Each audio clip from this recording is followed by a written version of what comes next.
everybunny, I'm Zenith Warrior Princess, the cutest of ghost buns, and welcome back to the Disney Debate, where Kat McBerry, Doug McBerry, and myself discuss Disney movies and other Disney products. Now, not to set the tone too dark from the beginning, but I do have to give a major disclaimer at the start of this podcast, because unlike many of the other Disney films that we've talked about, this needs a trigger warning, because if the subjects of gaslighting and sexual assault would negatively affect you, please pause this podcast. Please turn this off now. You don't have to listen to this one.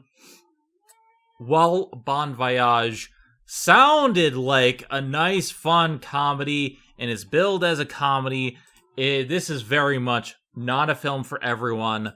We didn't like it, and we do not recommend seeing it. With that out of the way, Kat, how's it going? Can I say Bon Voyage to this movie? To this whole review, please? I'm not looking forward to talking about this, just making it known. I will, but I won't like it. I don't think either of us are looking forward to this. What do you think, Mr. Doug? How you doing? Somewhere beyond the sea is Fred McMurray and his family, being the biggest jerks of all, and headed to France, and then they dance. And that's the best part. I'm doing okay. The last 15 minutes are the only part that are good. So yeah, let us introduce this film. We're talking about Bon Voyage today, a 1962 film by Disney, and there's a huge history behind this that we'll get into as we go a little bit later. But for the most part, the base idea of this film is, it feels like it was to get a vacation for the cast. This is based on a book called Bon Voyage, and much like anything in Disney's repertoire, it is usually based on a book. And in that regard, you know, it follows tradition, but in every other aspect, it doesn't. Essentially, it takes a lot of the chief actors that we've gotten to know from Disney at this point, put them all together, get them on a boat, on an actual cruise ship, bring them to France, and have a vacation. The only real way I can describe this is it is National Lampoon's European Vacation before that was a concept, and yet just it's trying to be this wacky, fun comedy, but everyone is unlikable, everyone is a jerk, there's some really, really bad comedy, really bad scenarios, and it gets really bad, really fast, and really dark. Kat, want to weigh in on that? Yeah, for certain.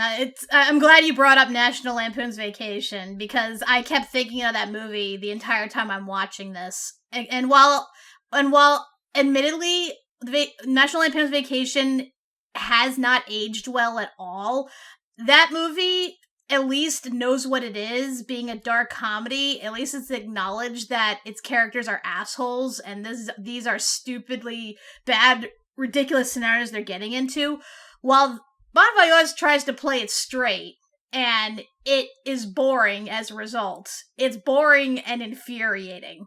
And my ass hurt so bad watching this. And you know how I rate a movie's bad quality. If I notice that my ass is hurting, then this movie is bad. I kept looking at my watch, and we kept having to stop it, because a lot of the main problem is they don't really have a structural plot. And any of the National Lampoon films don't necessarily have a plot, but they usually have a goal. And, you know, the first Vacation film was to get to Wally World. Christmas Vacation was to get the pool. There is usually a goal. I don't remember much of European Vacation to really talk too much about that, but they usually have a goal. And the problem is that they can't get there, and they all get to their lowest point. And Chevy Chase has his problems, but they at least managed to make these unlikable cast enjoyable to see. At least Here, it was funny. you have- There was comedic timing involved. Like, this movie has no... Yes. Like, Bon Voyage has no concept of that whatsoever. And they keep reusing the same 3 jokes with every single character, and it gets old really fast. The problem is that this movie is ultra boring and infuriating to watch. Doug. Yes, I agree. I mean, there were times I kind of checked out a bit, but yeah, no, it's like it wasn't very good. It wasn't very funny. Although I will say, toward the end, it actually gets a little bit enjoyable. But it's a frustrating journey to get there. Mm-hmm. It has a promising start, I would say, because you have a family of 5 who are all finally going on their first vacation. You know, a couple that, you know, they set aside, oh, we're always going to have the European vacation that we always wanted. And then 3 kids later, 20 years later, they finally have vacation. And the conflict seems to be that the father has been working so much that he's out of touch with his kids. And the mother is a little bit too much of a busybody, and they have to learn to connect with their kids. That could have made for a very good film. I honestly think that, you know, you have Tommy Kirk as their oldest son, Elliot, 19 years old. You have a daughter who's 18, and then their 11-year-old son, Skipper, who's played by Arliss. Or Kevin. So you have Corcoran. kind of a staple of cast. Kevin Corcoran. I just call him Arliss because I know that's that's all how he we is know to him, and me. it's easy to remember that way. But I think for the sake of what we're going to talk about, we should call him by his actor name, his real name. Okay, Kevin Corcoran. Okay, and you know, these cast of characters could work on their own in a film. You also have the father, Harry Willard, who is played by Fred McMurray, and the mother, Katie Willard, played by Jane Wyman. Now, we know Fred McMurray from The Absent-Minded Professor. He was the wacky comedy guy who was forgetful, and that was the standout thing. I think while parts of The Absent-Minded Professor were annoying, Frederick McMurray actually made them funny. I don't think he's a bad actor. It's just here they have Fred playing this dad who is completely out of touch, and they keep changing what the joke they want to play with this character, but the main thing is he's out of touch, he's grown old, and he sees his kids and he doesn't like what's going on with his kids. Kat? Yeah, I'm just gonna make it known now, if I hadn't already in past podcasts, I do not like Fred McMurray. I mean, the Absent-Minded Professor is not the only thing we've seen him in. We've also seen him in The Shaggy Dog as well. And I don't know what it is about him. Like, he plays like these, you know, these well-meaning like characters, like a well-meaning father, a well-meaning scientist and stuff. But he comes across as such an asshole. And a lot of the time, it's not openly acknowledged by the characters that he's an asshole. And it's kind of the same thing here, too. And admittedly, this is probably I don't want to say my favorite performance of his, probably like most tolerable performance of his, because at least you can see that he is well-meaning. He actually does get some pretty good moments in the film where he shines. It's just, there are times where, like, I really want to choke the shit out of him because of the stupid shit that he says and does. I'm not particularly faulting the actor per se. I know he kind of has like a typecast, given he was the dad in My Three Sons, so everybody knows him as the dad character, but even then, like, there are times I can't stand him. I think the biggest problem that I have is that they cast this character who's really good at mugging, really good at performing slapstick comedy, you know, stuff like that. And they put him in too serious a role for me, where when I see him, he's trying to be this stern but understanding father, but he keeps flying off the handle and he keeps making all the wrong things. And then they make a joke of, oh, I'm so old, I can't keep up with any of my sons. And then I don't understand what's going on with my son, Elliot. Why don't you just settle down with a nice girl that's at home instead of all the other girls that he wants to go with? And we'll get to that. But like, and then he has all these problems with his kids. And yet he flip-flops between being this goofy, wacky guy who constantly gets drunk and the stern father who is completely overbearing and really bad to his wife. And I don't like this character for a comedic type performance. I don't think it works, in my opinion. What do you think, Doug? Yeah, and I think also with that, they're also really trying to get you to, our hero, everybody, well, I guess hero wouldn't be the right term, but basically, you're kind of supposed to see through this guy's eyes. You're supposed to sympathize with him, and they make it just so difficult. Like, it's just like, there are times when, yes, he is the right person in the room, but the way he goes about doing it, it's just so wrong or cringy that you don't want to root for him at all. But on the other hand, it's like everybody else around him is an asshole, so you're kind of stuck. He's kind of like the least asshole by elimination compared to the rest of his family. Normally, yes. And a lot of the stuff that they do with him, they try to make him connect with his kids. And by the end of the film, he realizes, okay, I need to have a talk with this person that my daughter is into and set him right. I need to scare my son and be actually stern with my son because he's awful. And then with Kevin Corcoran, he's just like, they don't really do much with that character. So we'll kind of get to that in a bit. But like he has to learn a lot of lessons. But my biggest problem comes with how he handles his wife. Because everyone is constantly hitting on his wife. It's a running gag. This is a running gag of him going up to people at parties like, you see that woman? Yeah, she's really fine. She's fine looking. Yeah. And he plays it up. He gets really drunk and says, I agree with you. She's my wife. And there's no punchline to it. They just run away. And then it builds up to this guy who's like this really sexual harassment panda.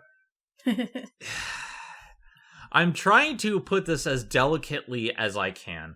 He's a quagmire. They go to a party. He is Quagmire. They go to a party with a Contessa, and one of the rich people at the party is known as the Wolf. Basically, he gets what he wants, and he wants this guy's wife, and he goes up to Harry, and he's just like, oh yeah, I like your wife. Like, he makes no qualms about it, and I'm just like, what the hell? Is this supposed to be funny? And it kind of gets into sexual assault territory, where like she does slap him, but like it really gets bad touch in several ways. And then after he gets so drunk at the party, like Harry gets so drunk at the party that he has to get taken home because he had too much, I think it was absinthe. He gets so drunk, he gets brought home, but he sees that she was nearly sexually assaulted and fought back, and he has the nerve to gaslight her that he was doing, like that she was giving into his advances, and like it just gets really bad to the point where I can't root for this character. He has good moments, but I can't root for the character. Doug?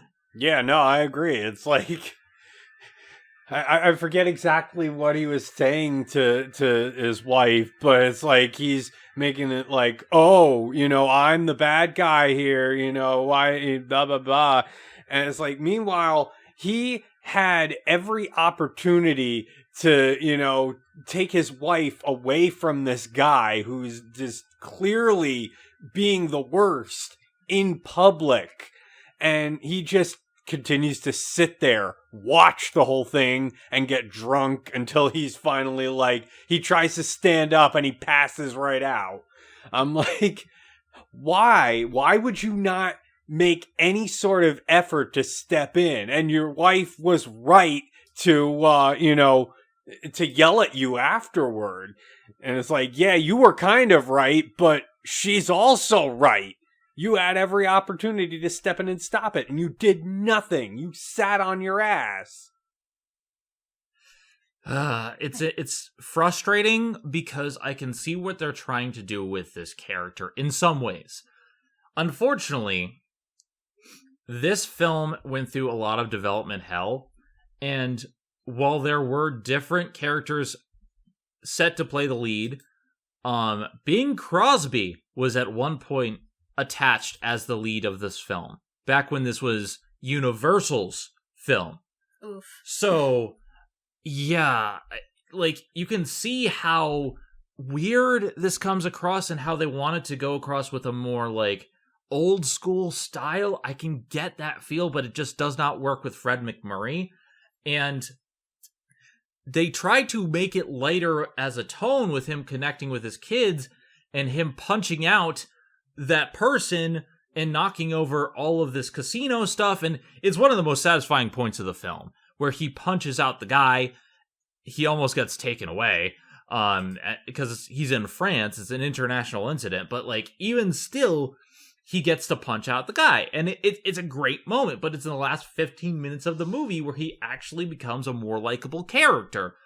So I spent so much of this film being bored and hating the lead character when he does these things. And, I had a near panic attack. My friend and roommate, Eliza, had a major panic attack when, we got to the gaslighting and the sexual assault. Like, it's not good, and I can't imagine it would be better with Bing Crosby. Kat? No, that would have been so much worse. I don't even think we could properly talk about it. We have to put a giant censor bar over this podcast. But no, like, this was kind of like, the whole thing was kind of like watching a Pepe Le Pew cartoon, except way less entertaining. And, yeah, it just, like, to be fair, during this scene, Fred MacMurray's character accidentally drinks absinthe, not realizing what it is. So he's kind of like tripping balls during that whole scene, hence why he doesn't pick up on the urgency of his wife wanting to get away from the guy. But even then, after he's, like, slept it off and has a big of a hangover and she's, like, explaining the situation to him, he still acts like it's her fault that she kind of wanted it. And I'm like, dude, come on, you were watching them, you were gonna punch the guy out before you fainted. Just and can I bring up another thing really quick? He keeps, like, finding all these alcoholic drinks that the server's bringing him. He has no idea what they are, and he keeps mixing them and, like, making a big show of it, like, oh, I know what I'm doing, even though I clearly don't know what any of these drinks are. Oh, what's this greenish one? And he was told by one of the best characters in the film, the only character in the film that wasn't a jackass, who said, oh, no, you sip it. It's not that type of drink. He was warned. I just, like, because, like, I'm watching him and he's like, oh, this tastes like licorice. And I'm like, oh no. Are we going to see fairies flying around the place? Oh no. But God. But yeah, this scene just, like, it was so uncomfortable, and they go out of the way to show that she's uncomfortable, and she keeps trying to make the excuse to get away, and it just, oh god, like, I think I feel like they were kind of leaning into the whole, like, Frenchman stereotype, like, all the Frenchmen want to seduce the American women away from their husbands. Like, I think back to Cheers. There was a time where Woody Harrelson's character, his girlfriend keeps getting hit on by this French dude who, like, catchphrase becomes, I'm gonna steal your girlfriend, like, every time you see him. And he almost marries her in an attempt to, like, basically, like, screw her out of her money. And I just kept thinking that the whole time, and I'm like, what was this comedy back then? Just to show French guys being awful? Or was that how American men made themselves feel better about themselves for their lack of swag? I don't know. At least with the guy on Cheers here. At least with the guy on Cheers, there was a bit of like a charmingness to him and a humor to him. The guy in here, I think his name is Rudolph. He is just not charming in the least. He's got no personality other than, just hitting on people, on the wife. It is annoying. I don't like how they do a lot of French stereotypes when they're going to France. But it's just like, I don't like this character. I don't like any of the quote unquote jokes with him. There's a point where he takes his son Skipper, who is the youngest son played by Kevin Corcoran, who goes and decides instead of the Louvre, they're going to go to the sewers. Which I know that the French sewers are a lot cleaner than normal sewers, but what kid is like, let's go to the sewers? And this kid gets him lost in the sewers. And doesn't Fred McMurray's character, isn't he in plumbing too? Yeah. Yeah, he is supposedly a plumber. He doesn't know how to navigate the sewers because it's a maze, but he somehow doesn't know. Like, he puts his finger out of the sewer cap and yells for help, and no one helps him. Just pick up the sewer grate. Like you're a plumber, and he doesn't know like certain things about like he lights a match in the sewers. To be fair, like it is very hard to pick up a manhole cover. Those things are really heavy by design. Like I don't even think like one person can pick it up. Like you need two people at minimum. And I'm talking even back then, probably were even heavier. But I mean, the whole thing, I will admit, that whole scene amused me and how stupid it was. Because, like, again, like you said, what kid is going to want to look at a sewer? Like, I get art museums can be boring, but, like, is the sewer really any better? And you can argue... they were in the movies. Yeah, apparently the French is known for its movie sewers. I didn't realize that. Yeah, but yeah, like, I guess he was trying to appeal to his dad, again, who's a plumber, so you could make that argument. But yeah, like, right at the beginning of the tour, Kevin Corcoran's like, oh, I gotta go to the bathroom. And it's like, well, on the one hand, you're in the perfect place to do so. On the other hand, it's still indecent. And what does the stupid kid do? He runs off into the sewer to take a piss. Like, I don't know how many of you know about, like, the French catacombs, those underground graves that stretch like miles and miles, or I should say kilometers and kilometers, to the point where people have gotten lost down there and died. Yeah, and they say that in the movie. Exactly. And yeah, stupid Fred McMurray goes after him after this tour guide expressly tells him not to. So, and of course, comedic fashion, his son comes right back just as he leaves, and the tour guide's like, oh, you're back. Okay, I guess we can continue. Wait, but my dad's not back. Okay, let's continue. And so he gets all lost in shit, and then, yeah, he finds a manhole cover. He tries to get someone's attention. By coincidence, his other son sees him, and he's, like, sticking his finger out, and I gotta say, when he was doing that, I kept thinking of that South Park episode, eek a penis, because that's what it looked like. And I think that's what the cops were thinking, too, because two police officers see this. They see him sticking his finger out of the manhole cover. They look at it, like, all confused. They speak to each other in French, and then they just take their batons and shove his finger back down the hole. It's like, God. Somebody clearly needs help. Oh, well, I don't want to do the paperwork, so time to die. A-cab. Like, geez. And they do not explain how he escapes. He just miraculously gets out of the sewer with no explanation. But, like, the worst part of it all is the fact that his youngest son, even though he tried to tell the guy that his dad was still missing, nobody listened, nobody searched for him, and his son, rather than go to try to find help from somebody who will look for him, he goes to the friggin' Louvre! He just goes without his dad, he goes about the art museum, he enjoys it, and then he goes home and he doesn't say shit to anybody. Like, what the hell? Not to mention the fact that originally Fred MacMurray wanted to go with Arliss to the Louvre, and then Arliss, says, "Oh, I'd rather go to the sewers because they were in the movies." It's just such a frustrating thing. There are parts that are funny, but it's like this was the only gag that was like different enough that was kind of interesting, because he keeps trying to go to the Louvre, but something happens, and like one time he was hit on by this girl, and like he's just like, no, I'm married, and he ends up not going to the Louvre, and I'm like, why not? Because he tells off his son, but like the running gag of him not going to the Louvre is kind of weird. The running gag of people hitting on his wife is weird. And it does come together kind of near the end where he tells off all those kids and helps people out. But for a large portion, we're just following him, and it's so frustrating seeing the same tired routine again and again and again. But whereas we have him as, I guess he's supposed to be the straight man, his wife, Katie Willard, played by Jane Wyman, is the busybody, overbearing mother. And let me pull this up, because I'm not sure I know too much about Jane Wyman. She's been in a lot of movies. A lot of stuff here. But there's one big thing about her that we should note that's kind of prevalent. She was the first. Okay. She was the first wife of Ronald Reagan. Wait, really? Yeah, before he became president. Huh. Yeah. Like, I'm seeing a lot of films that I don't really remember or recognize. Footlight Serenade, maybe. A lot of these, The Blue Veil, All That Heaven Allows, So Big. I don't really recognize them, but I assume that they were pretty big for the time period, because she won. She was an A-list actress.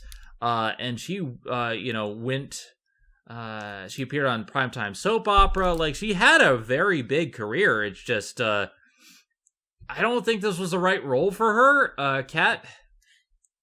I mean, if you wanted someone just to play the bland but good-looking wife of, like, an everyday man, then I guess she fits the role well enough. Otherwise, she doesn't really have any defining characteristics other than, she can be a busybody and she keeps getting hit on by people that make her uncomfortable. Like, that's pretty much it. I mean, I guess she has well enough chemistry with Fred MacMurray to make it work, but I don't know. I didn't think anything about her was, like, noteworthy. Because, like I said, she doesn't really get much to do other than, fret over her kids and try to ward off sexual predators. The only other thing that she actually does in this film is that she tries to get her daughter to get a boyfriend on the cruise ship. She encourages it. And I'm like, huh? Well, she does, and then she regrets it, and suddenly she doesn't want her daughter to have a boyfriend. And to be fair, given who her daughter's dating, we don't blame her, but still. It's just such a weird thing for, like, she's just like, oh, girls, it's hard to find the right guy. Just, find one on a cruise ship. We're going to France. Yes, they're from New York. Well, yes, they met in New York, but he's royalty from France. He's the nephew of a Contessa, and I'm just like, that's what they go for, and they encourage it, and Fred MacMurray's character, Harry, is always just like, no, I don't want any part of this. I don't like him because I just saw him, and I knew from the moment I saw him I didn't like him. He's overprotective. She just wants them to date and have kids and grandchildren. I have so many questions. Doug? We're kind of a little off, all over the place here. Like, we were kind of talking about the wife, and now we're kind of talking about the daughter and the daughter's boyfriend. Well, one thing I did want to mention, so we mentioned earlier about how when Fred MacMurray, he tries to go to the Louvre, and then while he's having breakfast, he gets hit on by this woman, and he says, "Hey, no, I'm married. I don't want any of this. Please, leave me alone." And then he comes back from the Louvre, and he sees his son is spending time with the woman, and she sees him as like, "Oh, is that the son you were talking about? I gotta go. And then, yeah, that was funny, but he said afterwards, oh, I didn't actually get to go to the Louvre. And I'm like, but you had all this time. Why didn't you?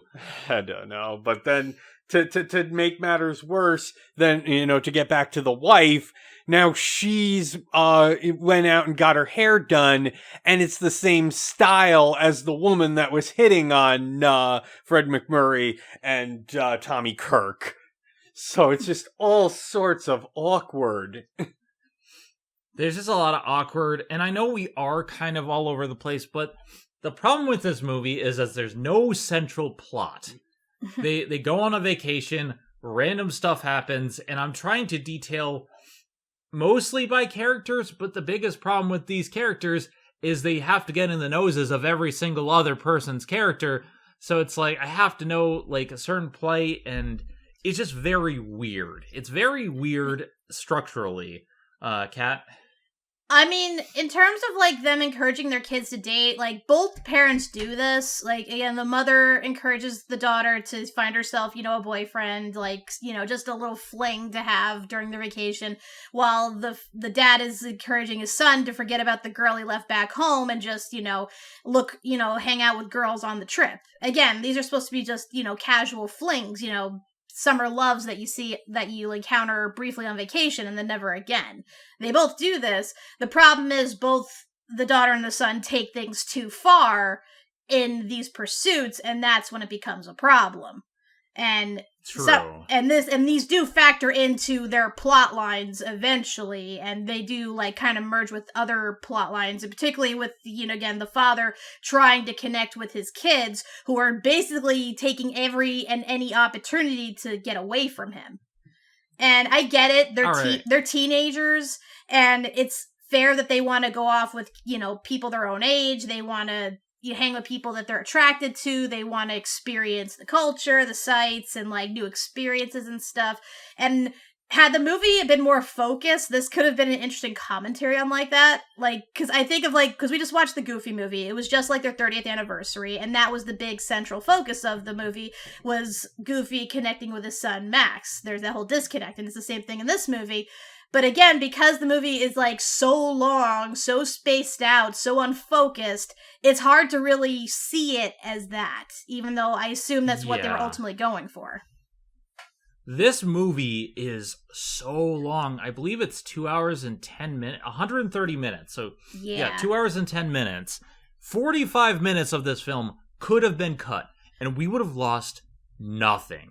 And that's part of the problem, where we have all these things that do technically work individually, but they're spread out and redone, and it becomes to the point where I was shouting at the film, end.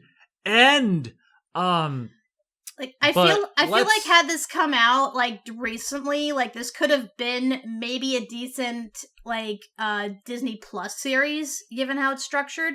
Like this I could see covering easily like 6 episodes, maybe. But maybe. But again, that's if it was focused and had plots and stuff. Like you said, half of this stuff could be cut out. The whole scene with him meeting the woman could be cut out. Half the scenes with the daughter and their boyfriend could be cut out. Heck, you can actually cut Kevin Corcoran out entirely and nothing would be lost, aside from, him not trying to kill his dad by way of neglect. Yeah.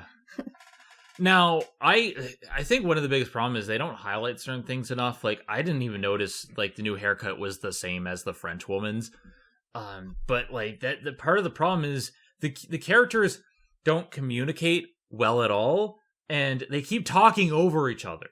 They talk over each other like it's a podcast, and no one can get a word in edgewise. So, every time... Sounds familiar!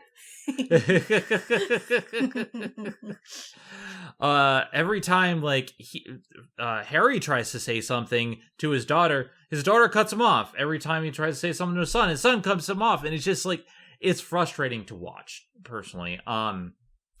Let's talk about the children for a little bit, and we're kind of go into the troubles that this film faced and like what's going on in the background. So we mentioned that Tommy Kirk plays Elliot Willard, his son, who is the eldest son. He wanted to, he was upset to go on this trip because he had a girl back home that he was missing, and he's not going to be able to see her. Cute, goofy and movie. I'm like, I could understand this if it wasn't a cruise.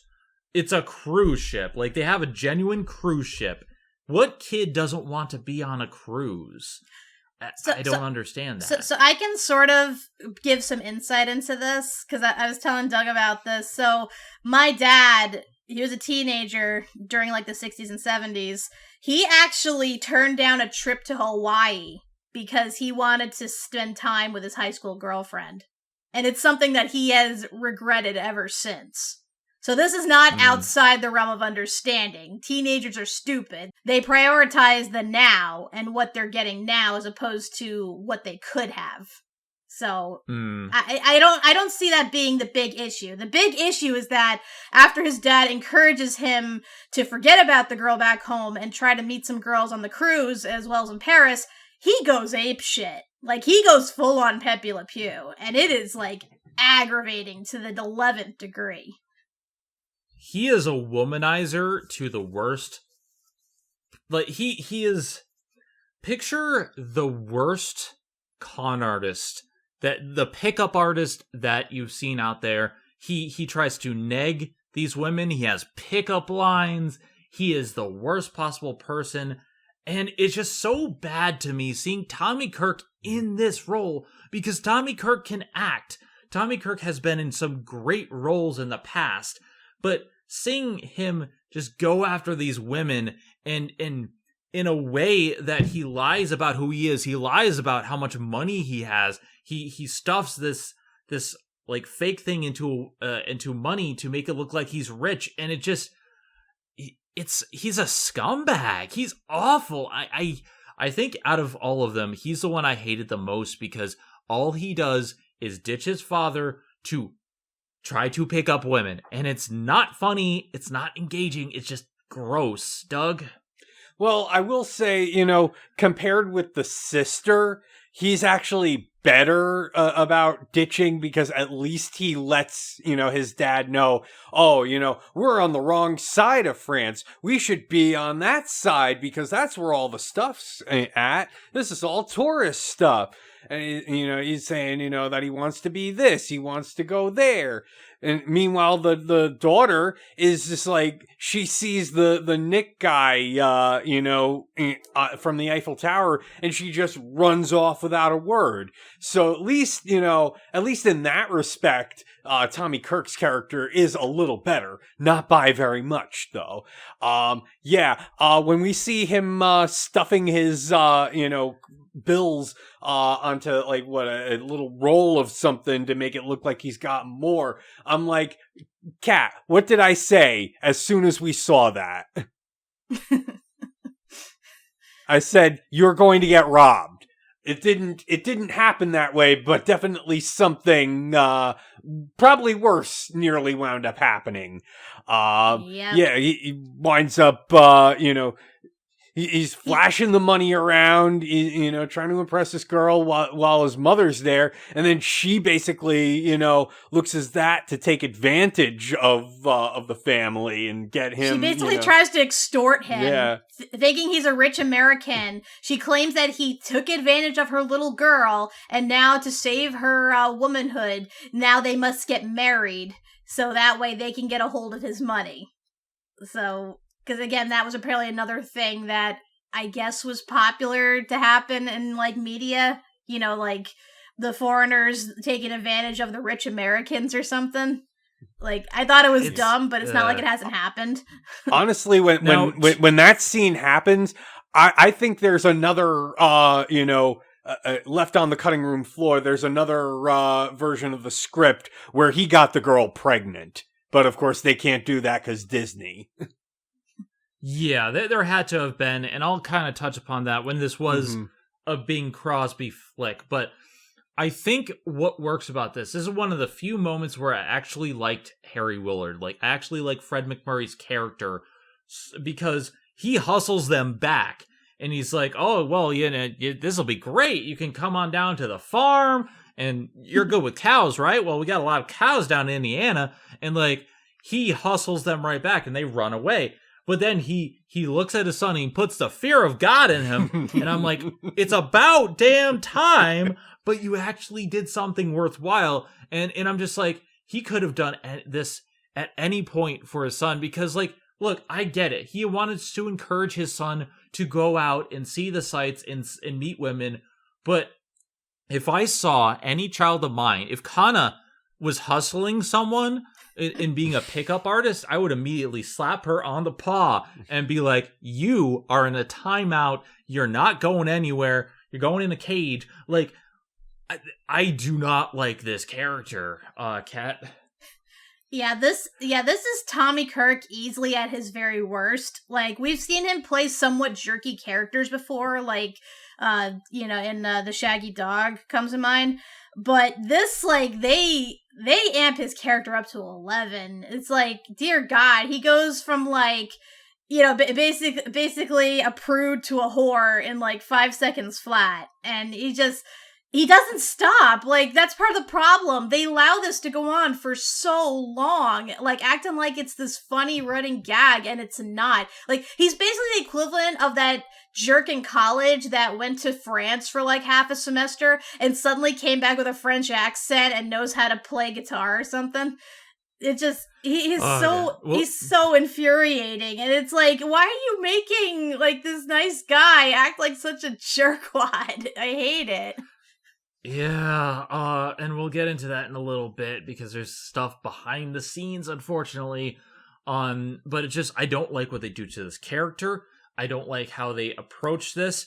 And because their plots are intertwined, it's hard to talk about that without talking about Fred or the wife. But the wife is just like, I'll let him, is very upset with this, even though she wants the daughter to go out and find a boy. And it's like, it's very weird how similar yet different they are.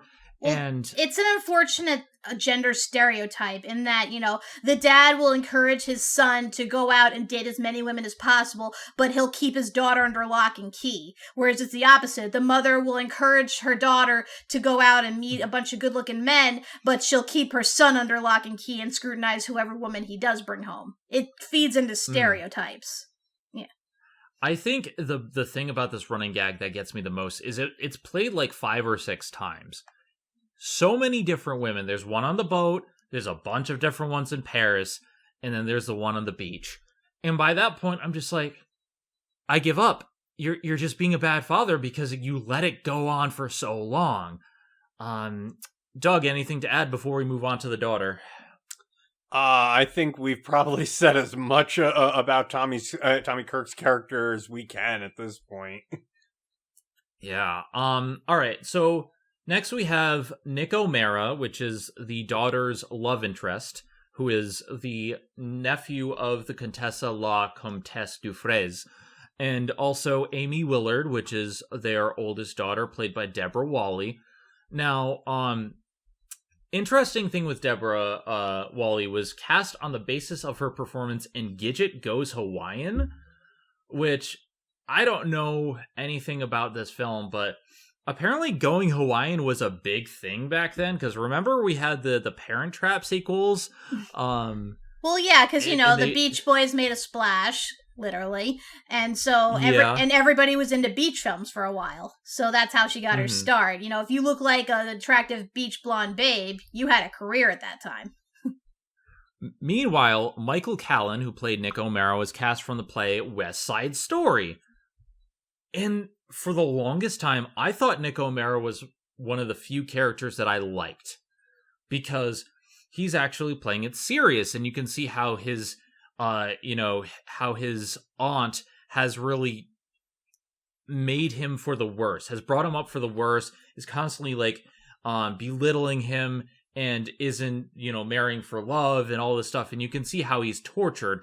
But then he starts misogyny and tries to buy the affections of Amy, and there's a lot of bad stuff there. But Amy's also very frustrating as well. So Amy's character is, she likes this boy, but she hates him. But she likes him, but she hates him. And it's like, I like him for his ideas and for stuff, but I hate that he keeps having to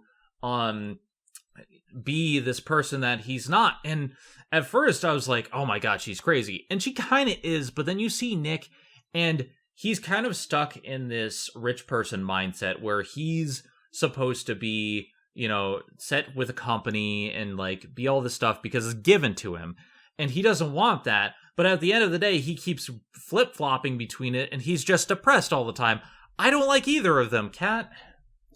So I might say something a little controversial here, but like when I thought back on it, like this is probably one of the only times that the movie shows a decent bit of writing.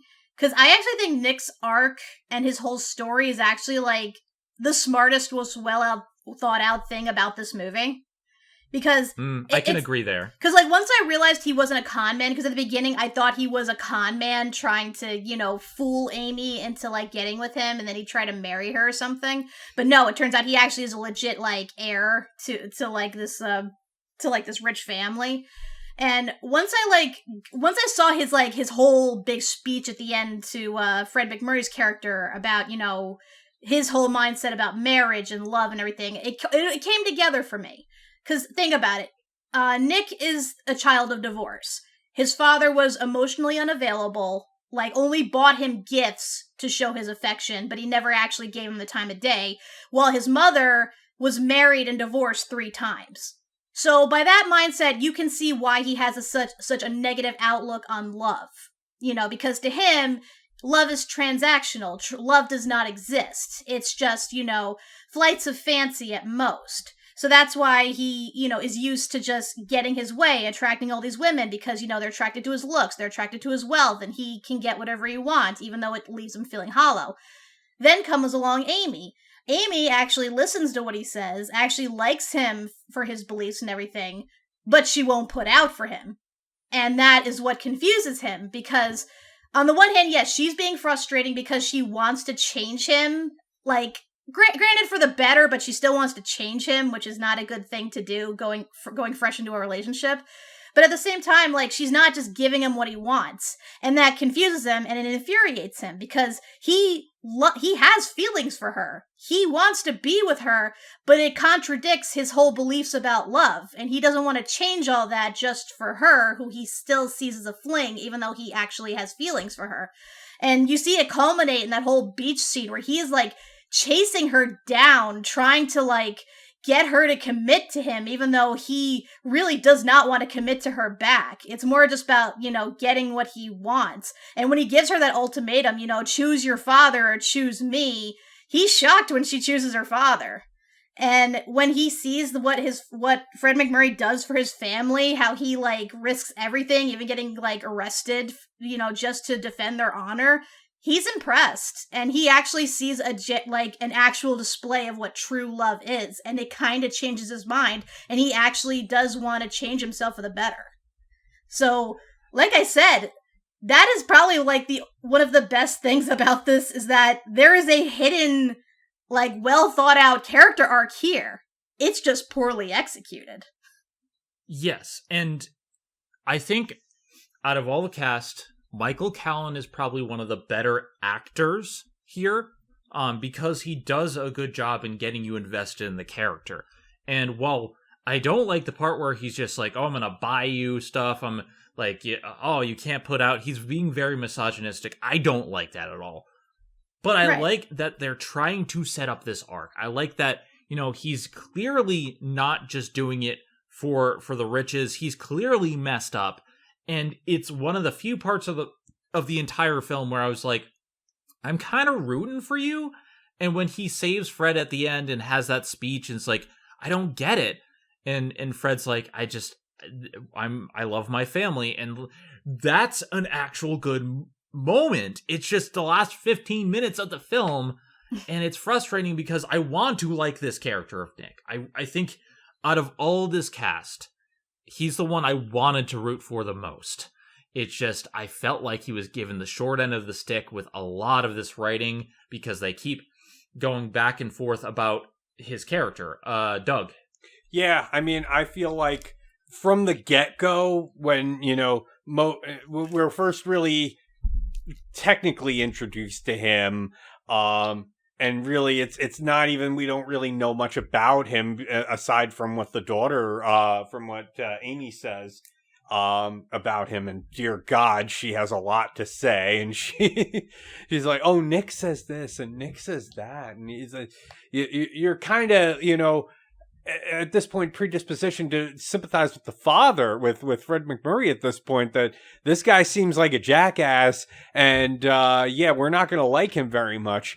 But then, as Kat was explaining, it's like over time, you kind of, you get to know him and see that he comes from kind of this broken family that's well-to-do, and he's been surrounded by phonies, so he doesn't really, have a true look at what love is. He just, he's seen a lot of the fake romance, or, the couplings that are just basically, status and money. So you can see how he wouldn't believe in love to be a real thing.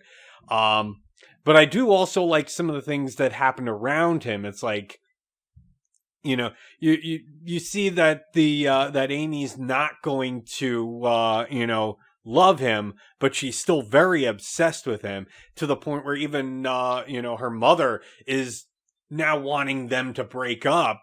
But then Fred McMurray is actually smart about it. It's like, well, we're not going to, get them to break up by trying to break them apart. If we pretend that, we're encouraging it, or just, go along with it, eventually they'll get tired of each other and they'll, naturally drift off. So I thought that was actually smart. It didn't quite work out that way, but, at least there was that. And then, it's like, after a while, you do see he's, well, and then they have that matter on the Riviera where he nearly kills Amy with the boat, trying to get her to come back to him. Dear God. I'm like, oh God, that was terrifying. But then again, it's like, then she's also being terrible, because she's like, now she's wearing that bikini and trying to get all the attention from all the guys around. It's like, it's just so cringe. But and mixed message too. Yeah. Then again, another good moment of parenthood comes from Fred McMurray when she realizes that she was wrong, and she goes to him to seek comfort, and he says to her, "Oh, I didn't want to be right. I just want you to be happy." I'm like, I'm speechless. Why weren't you like this earlier? Yeah, where was this earlier? You're actually a decent parent. Yeah. It's frustrating, because I can see what they're trying to do with Amy's character. She's been with this boy. She doesn't fully love him, but she's attracted to his ideals and his ideas, and she wants him to be a better person. But it becomes to the point where, like, there's a scene in the library where they sit down and she has the conversation. He doesn't get a word in edgewise, and she goes back and forth, and I'm just like, are you off your meds? Like, what is going on? And I'm not trying to disparage anyone who has meds. I have a lot of meds myself, but like, she is talking in circles around him, and it's just like, what is going on? She feels very ridiculous and hormone crazed and insane, and I want to slap her and be like, dude, what are you doing? And the film keeps saying, oh, I'm done with him. And then she goes right back the next day, and I'm like, oh, that was yesterday, Daddy. I'm like, I want to slap this person. I really do, Kat. It's like, I'm attracted to his boyish charm, but I'm annoyed by his childishness.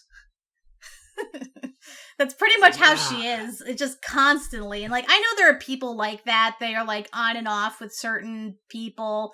Like, they get along on the best of days, and they hate each other on the worst of days and stuff. But like, this is a guy she's only known for like, a few days at most. Like, I don't know what the passage of time is for this movie, because it feels like an eternity. But like, let's say she's known him like a week at most, and yet she claims to like know his very soul and everything, and she's like both intrigued and repulsed by it at the same time. And like I said, the big problem is that she acknowledges that he comes from this messed up situation, but she goes about it the wrong way by like trying to get him to change himself. Like, again, for his benefit, but also for her benefit, so she could justify why she keeps seeing him. But he refuses, and it's understandable because he's been in this lifestyle so long, you can't just change on a dime like that, especially for somebody you just met. But yeah, she's like so goddamn frustrating. The fact she keeps disappearing in Paris constantly, it's like, you know, that kidnapping happened even back then, right? Especially to Americans. Just come on. There are several stories of people being kidnapped and trafficked because, you know, they were on holiday. And it just like, it's a lot there. I just feel like she doesn't know what she wants. And that's constant flip-flopping back and forth, where we have some good conversations sometimes with Fred McMurray's character. Other times she's just doing all the talking. And it seems they've come to an understanding several times, and she goes back to him. And yes, Nick has a decent arc that's executed kind of poorly, but Amy doesn't have that. I don't like her arc. I don't like that, you know, she's constantly falling, and it takes her this long to realize she's in the wrong. And it's like, oh, Daddy, you're right. And it's like, I didn't want to be right. That was fine. Like, that sequence was fine. But it's so frustrating getting to it that I was just like, oh my God. Like, on my worst days, I mean, I have depression myself. On my worst days, I have some negative thoughts and stuff like that. But I can't imagine having all of these emotions at once like this. It just feels, it would break me, and I can't imagine a person going through this. I know she's a teenager, but she's past puberty. So it's just, I don't know. I don't get it. I don't like it. Doug. Yeah, she's very frustrating to me. Honestly, the most frustrating character in the whole movie. And I mean, that's saying something when pretty much everybody in this film is frustrating. And it's very, especially with her, how she's very hot and then she's cold. And like I said, she just runs off without a word. And you know, I don't want to slap her or anything, but I want to grab her by the hand and say, can you hold still and see sense for just a minute? Yeah. Like, I could understand if she was 15 or 16, because then is when your hormones are probably at their peak. I mean, I've gone through puberty twice now. I know that, you know, your hormones can rage, but she's 18. It doesn't feel like this would work. Like, this doesn't feel like it's appropriate for the character or for the setting or any of it. And I don't like any of these characters. I have one more to talk about. Kat, do you have anything else to talk about before we move on? No, just that, like I said, they could have chopped out half of her scenes with Nick and nothing would be lost. It just makes the film feel so much longer every time we hear about one of their spats, and I just don't want to talk about it anymore because it annoys me that much. All right, let's just briefly talk about Skipper Willard, who is played by Kevin Corcoran. This character could have been cut out of the film entirely. Yeah, I love how you could tell his parents didn't like the fact that they had him because they named him Skipper. And they even make a point of it, like, well, we were going to go on vacation after 10 years, but then, you know, Skipper came along, and he's like, yeah, I know, I ruined your lives. It's like they must have fought over it a lot. Yeah, but the point is, like, he's that annoying kid character that is always getting himself into these bad situations, except he doesn't suffer for it, his parents do. And that's what basically happens in every scene he's in. Every time he gets into shenanigans, Fred McMurray ends up getting hurt somehow. And it's like, that's his whole purpose in the movie. Like, that is it. He doesn't really have a character arc or anything like that. He's just there to be, you know, an annoyance / instigator for his father. And the thing is, they played off as he doesn't know what he's doing. Like, oh, I just want to play, but my dad wants to play with me, so I can't play with my friends. He's being a good son. But his dad is clearly hurting his back, and then he says, oh, go play with your friends. Like, yippee! And then he's like a kid, but like, there are moments with the sewers And then there's one other moment where they go to the Eiffel Tower, and Elliot is romancing another girl. Amy wanders off. But before that, she's talking. Amy's saying, oh, look at all this wonderful scenery. And he says something really bad. I can't remember exactly, but he was it was like disparaging to Native Americans. It was a really weird line. They try to make him seem like he's the reasonable character in the group, but they give him this weird line. And again, I'd have to rewatch the film. Unfortunately, a lot of it is going, but I know Eliza was just like, oh my God. It was either disparaging Native Americans or it was something about the Civil War, and I can't fully remember. I can't remember either, honestly. A lot of his dialogue is kind of forgettable. But it's like he says something out of nowhere that is really offensive. And then he goes right to back to being, oh, I'm just the kid. He gets wet from a bidet, and I'm just like, what? How does that happen? Like, I've used bidets before. They're very easy to use. Like, these gags don't make sense to me that are centered around this character. We could have cut this character entirely. It would have been so much better. Also, he looks way too old to play like an 11-year-old, because I looked it up, and Kevin Corcoran was like 13 when he played this, and he kind of looks it. Because, like, they're playing his character off as, like, way younger than he's supposed to be. Like, I expect him acting like that as maybe an 8 or 9-year-old, but he's playing an 11-year-old who looks 13. It's kind of off-putting, and if anything, it makes his character look more stupid than innocent and childish. It just, because again, like, I know this isn't the worst thing we've seen him in, but like, again, I was getting major Arliss vibes watching him, and I'm just like, oh God, please shut up, Arliss, please. Yeah, it's just, we could have cut this character. Doug, do you have anything to add to this non-entity of a character? I'm trying to remember now, was it him or was it Tommy Kirk at the beginning of the film that wanders onto like the baggage? It was him. Yeah, it was him. They wind up on the baggage, net to go onto the ship. I'm like, that should basically you knew from the start you were doomed watching this as soon as that scene happens. God, and that was a scene they showed in the trailer. I don't know why trailers were like that back then, but the trailer was a scene from the movie where they basically, he's in the bags area trying to get his mom's purse, and then they get caught in the net. Wacky, wacky, wacky. Like, I'm like, I know in this day and age, that would not have flown. I don't even know if back then it would have flown because everybody's giving them looks.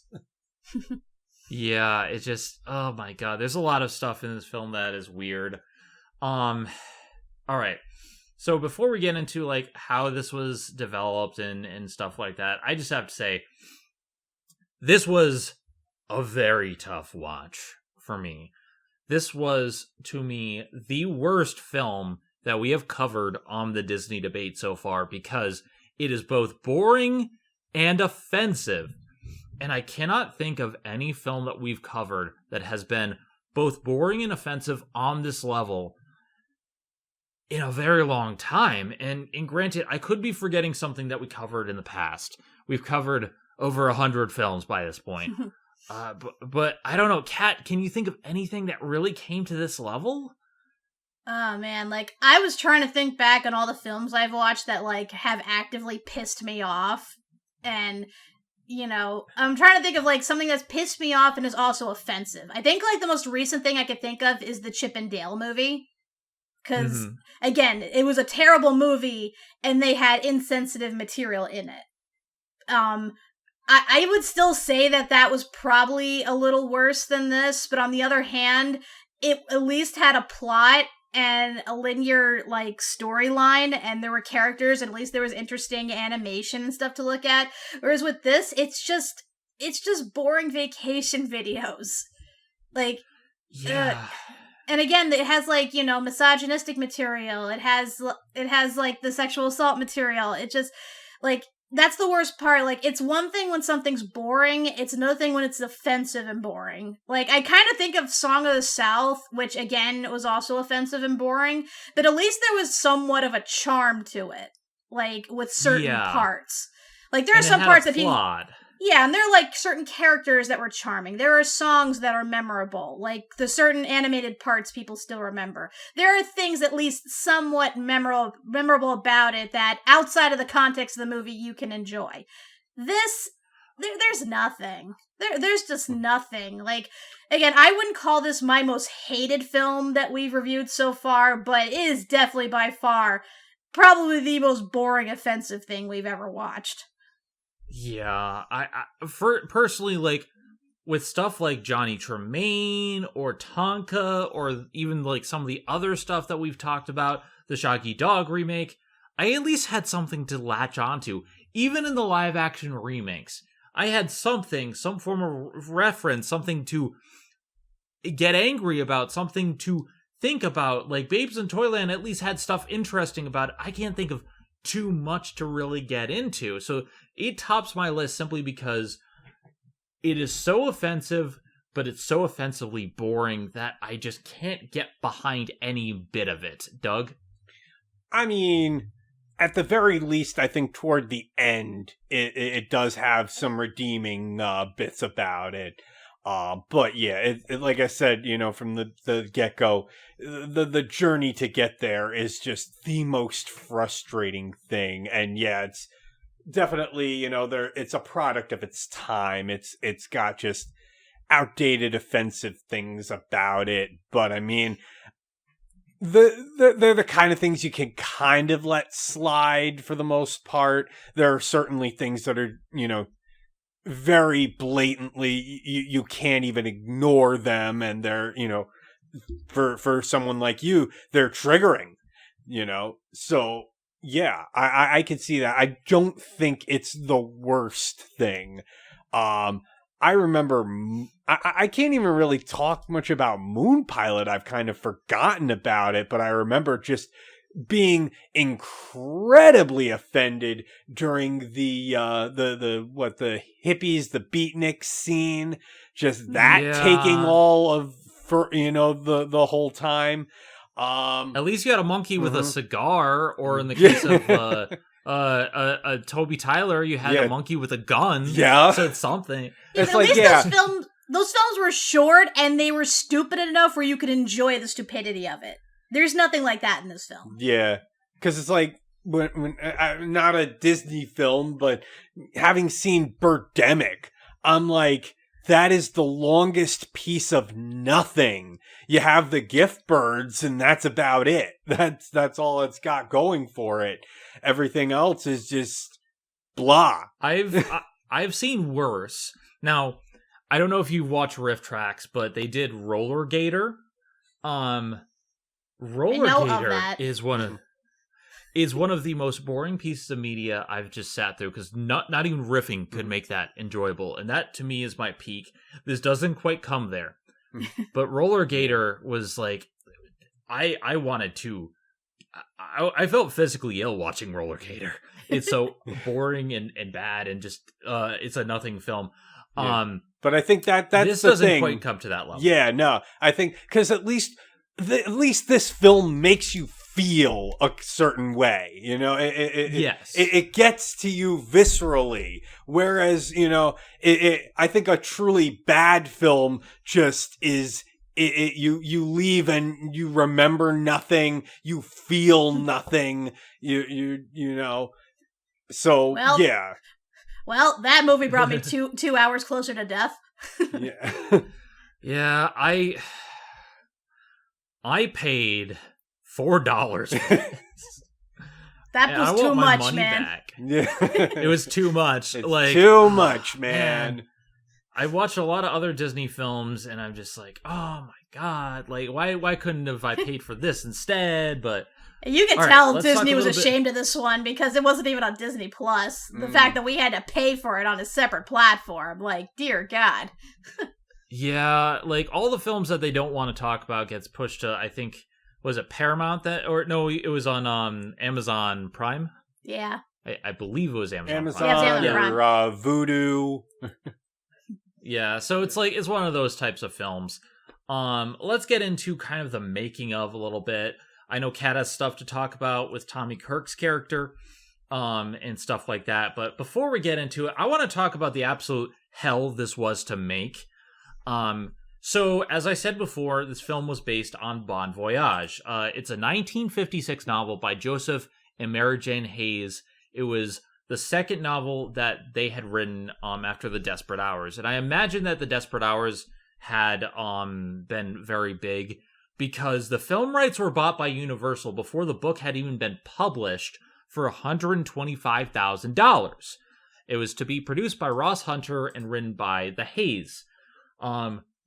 Here's where the trouble starts. So Esther Williams was originally announced as star, then James Cagney, and then Bing Crosby. So this was brought from person to person. It went into development hell for Universal. And as that went on, the 1960s came along. In early 1960, Disney optioned the novel, said it was likely that Ken Anakin, I don't know anything about him. I guess he doesn't like sand.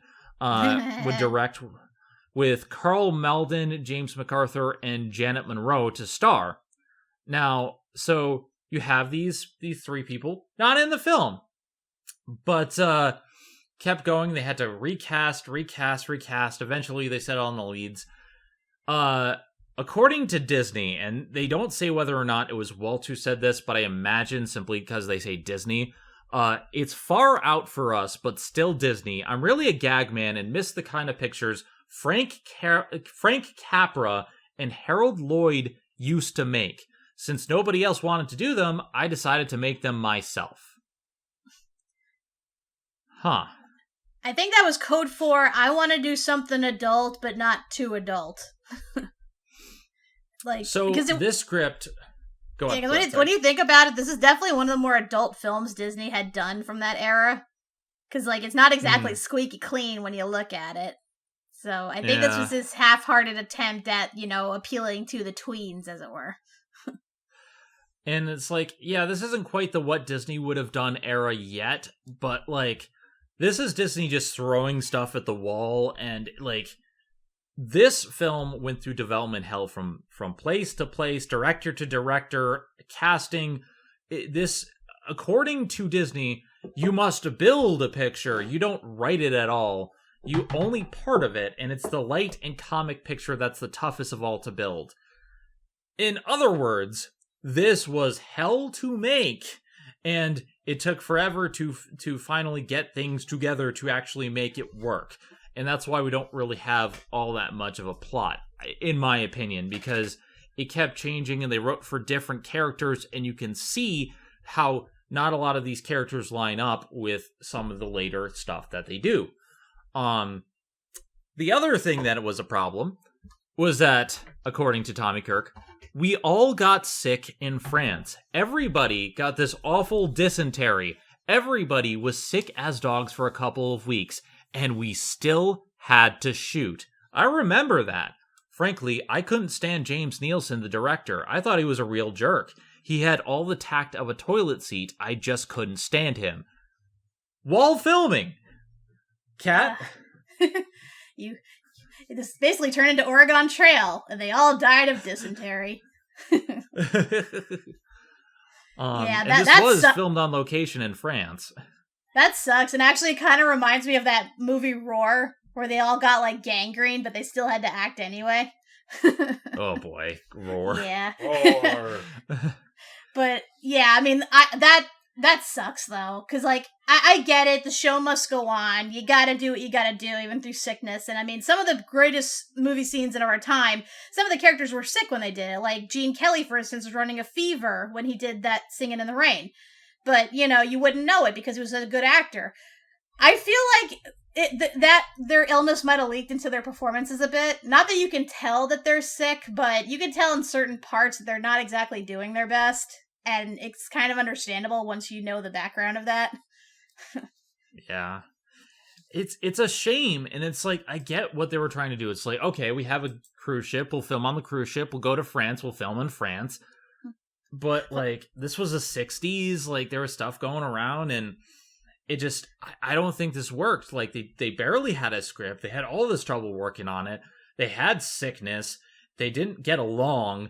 This must have been hell to produce. Doug? Yeah, I mean, I don't know the whole story behind things, but woof. That does not sound like fun at all. And yeah, for Walt to be making the semi-adult film when he's kind of, better with, stuff suited more toward the younger crowd. Yeah, sometimes you really need to stay in your lane. And I'm fairly certain there is a missing draft where, like I said, Tommy Kirk got that girl pregnant. Yeah, when it was a Frank Capra picture or a Bing Crosby picture. Now, Kat, let's talk about the elephant in the room. I haven't mentioned it yet. I want you to kind of go into this because there was other problems on set, and they kind of involved Tommy Kirk and other people fighting. So you take it away. Yeah, so we've talked about Tommy Kirk a lot to this point because he's been in a lot of films in the timeline that we reviewed. And for the most part, we never really got into his backstory because it wasn't relevant to the film. But I feel like it warrants mentioning here for many reasons. So, for those who don't know, Tommy Kirk, at that time, identified as homosexual. He was a gay man. And granted, he was still kind of discovering himself. However, that's kind of hard to do when you're a child Disney star. Because as you know, with child Disney stars, they have to portray this squeaky clean image. And of course, he was seen as their golden boy because, he was the one that was a really good actor. He was good looking. They always paired him up with Annette Funicello. He was in a lot of big popular films. So, of course, he had to keep up that image. The problem is the older he got, the harder it was to hide who he truly was. And it is believed that by the time he got filmed this movie, more about, his preferences had become known to his fellow cast members. And it kind of became relevant in terms of his relationship to his on-screen parents. Because here's the thing, he actually did get along really well with Fred MacMurray at first, because they had been portrayed as father and son in a couple movies by this point. And Tommy Kirk was never really close with his own father, so he kind of latched on to Fred MacMurray, because, you play that part for so long, you start to see the actor as, that role. The problem is Fred MacMurray wanted nothing to do with him. And it became especially glaring during this movie when Tommy Kirk made an offhanded joke, like a Groucho Marx joke, about a scene they were filming. And Fred MacMurray just took it the wrong way to the extreme and actually chewed him out big time. And to make things worse, his on-screen mother was not much better. Yeah, Jane Wyman apparently was very, very rude to him. Very cold. Like, she seemed to viscerally hate him. And while it was never outwardly said, it's indicated she didn't like him because he was gay. Which, given that she was married to Ronald Reagan, that's not outside the realm of possibility. And I would wager to say it was the same for Fred MacMurray, who identified as Republican and also was a Reagan supporter. So he had to contend with that for this movie, on top of also dealing with a shitty director. And this was during a time where, again, because of his preferences being more well known, it ultimately led to, unfortunately, his downfall as a child star. Because eventually he was caught with a boyfriend, an underage boyfriend, I should say. And that sort of marked the end of his Disney career. But yeah, it's really glaring, once you know the history of that, and then you see him as this womanizer in the film. You can tell that it does not mesh well at all, and explains why he is, so out of his element in trying to portray this character, because that is not who he is by any stretch of the word. And it is, honestly kind of heartbreaking that he had to fake being that way so hard for this film, especially when he was getting such guff for it. Hmm. So there's an unfortunate black mark on this film, and I don't recall any film past this that Tommy Kirk is in, but I think this is near the downfall of his career. Would you know anything about that or no? So the movie that kind of marked the beginning of the end for his career was The Misadventures of Merlin Jones, which we will be getting to soon, because after Bon Voyage was Son of Flubber, which we talked about, then Savage Sam, which we talked about. So the next movie we talk about he's in will be that. It was Okay. during that. It was after that was filmed that was when the incident happened, where he was caught having sex with his young underage boyfriend, and then the mother of the boyfriend made it known to Walt Disney, who personally fired Kirk himself. But he only rescinded it because the movie was such a hit, so he only kept him on long enough to do the sequel with The Monkey's Uncle before officially ending his partnership with Kirk. So yeah, this is like almost the beginning of the end for him. And it really is quite sad because he never really recovered from this. He tried to be in other movies, but a series of bad decisions plus his own personal demons, like, unfortunately caused him to go into obscurity. And as I saw, he actually did pass away, like, not too long ago. And it's actually quite heartbreaking, especially for somebody who had such talent like he did. Yes, and he was very talented. Obviously, he had demons, he had problems, and there are things that can't be forgiven, but like it is such a shame that this actually happened. Doug, do you have anything to add to this? I mean, obviously, I don't really know much of the goings on, behind the scenes, but yeah, that does sound like, that is unfortunate. Obviously, of the times, he was probably born in the wrong time. If he had been, today, it would have been a lot better for him and a lot better for others like him. But yeah, it's just sad that being marked that way, especially when he's growing up, child, still very young, and he's still trying to figure things out, and it's very sad even for children that are hetero. It's like with having to be under the microscope like they are to they have to present this image and they can't really get in trouble, and then when they get in trouble everybody eats it up. It's really sad. And I just and then you hear about things like the Quiet on the Set documentary about all the Nickelodeon stars. It's like to have that plus trying to figure out your sexual identity. It's things are gonna happen, and it's just tragic. More tragic in some cases too. Yeah. Unfortunately, this film was a huge success. While it feels like a lot of the reviews were skirting around it, this film was actually reviewed pretty well, and from a $3 million budget, it grossed $9 million in the US and earned $5 million in theatrical rentals. So it was a moneymaker at the British box office, and this was a film that continued to make Disney money. According to some of the film, the reviews, like, they called it everything possibly unearthable in the way of an obvious cliche involving the hick behavior of American tourists abroad seems to have been dug out from somewhere by the screen playwright Bill Walsh and made to fit into this enactment of a family vacations odyssey.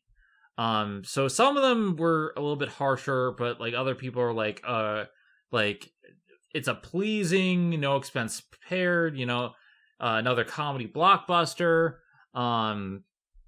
But some people said it has little of the affectionately zany humor that so unexpectedly enlivened The Parent Trap and The Absent-Minded Professor. So I guess you could say this was mixed.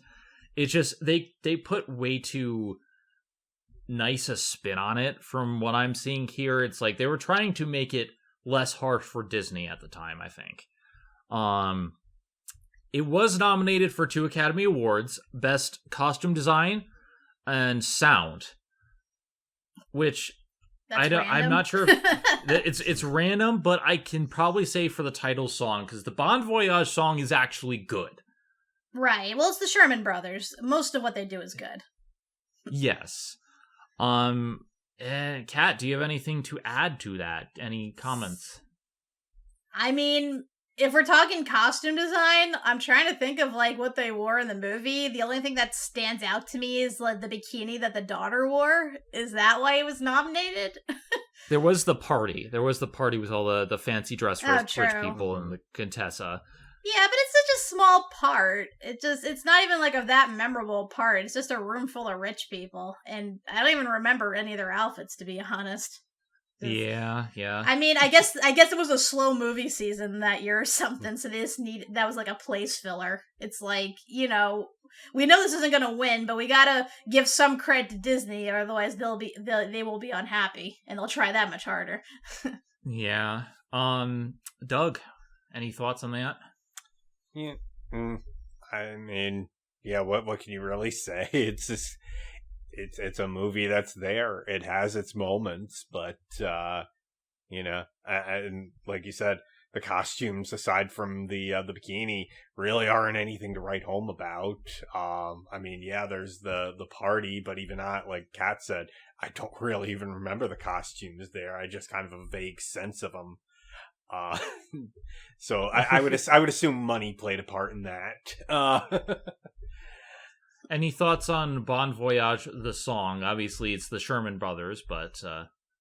I mean, I remember it being kind of lively and, a nice lead into things.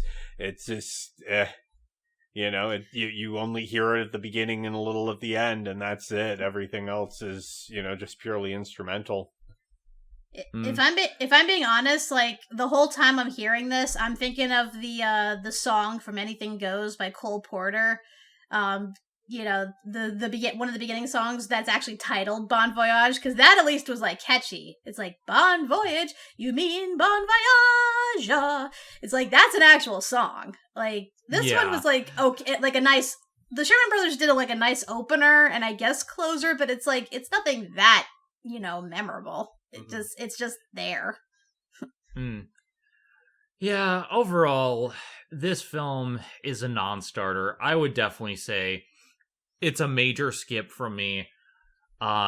There's not really much interesting to talk about it, aside from the tragedy that kind of happened on set. There was a lot of behind-the-scenes turmoil, and while it was a success, compared to stuff like The Absent-Minded Professor that brought something, I don't really think this brought anything new to the table or had a legacy to really cement from this point forward. So it's just, I don't like it. I don't like the background. I don't like what it did to this cast. I just think overall this was a huge miss on Disney's part. Kat. Yeah, this film may as well not even exist, because I mean it feeds into the generic family vacation trope of the dad trying to reconnect with his kids. It's like, I get it was probably a new-ish concept at the time, but it's tired by this point. Like even today, like I see different concepts like of that. Like heck, there's even that one movie, what was it, the Alex and the No Good Horrible Vacation. Like there's that currently on Disney Plus, and that probably is a lot more interesting than this movie. It's like, that movie is like the most bare bone generic like plot you can think of in terms of that trope, and even then it's just like, it is like nothing special by any means. It's like, even if it was like filmed on location, it just, you barely get to see Paris in all its glory. Like they basically be filming it on a soundstage for all we know. Like there's nothing like pretty to look at, really. Like we see them in a sewer, for crying out loud. But because there's always a sewer level. There's always a sewer level. Yep. But yeah, but add in like the like you said, the offensiveness and the misogyny and all that horrible icky stuff. It just makes it unpleasant. And again, I look forward to never having to talk about or acknowledge this film ever again, if we can help it. Yeah, this film doesn't deserve the time of day. Doug. Oh, remember the days when we used to watch feminine, reluctant, reptilian things with wings that breathe fire, or maybe don't, and that cause Zen to want to kick a chicken. Those were the days. I still find that offensive as a gay stereotype, but at the very least, that was somewhat better than this. At the very least, it simply isn't done is better than this. We watched several Disney sequels that were better than this.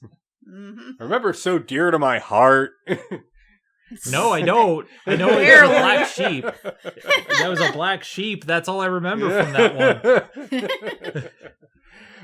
Yeah, Oh, no, I God. mean, there are those, the films that they are forgotten for a reason, and this is definitely one of them. Yeah, bring me Monkey with a Cigar or Monkey with a Gun any day over this. Heck, hey, you could have a dog punching out a guy. Best scene in movie history. That is cinema. That was cinema. This is Cinema not. perfection. Peak action. And then jumps out a window and slides down a rail and is clearly in a dog suit.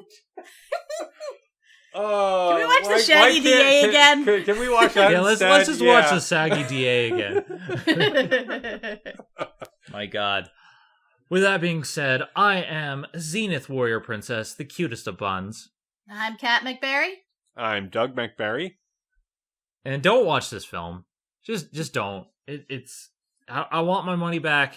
And if you're going to France, beware of dysentery. Apparently, yeah, don't go to the sewers. Don't go in the sewers. You might find a flubber down there. Oh God! And watch out for the ugly Americans.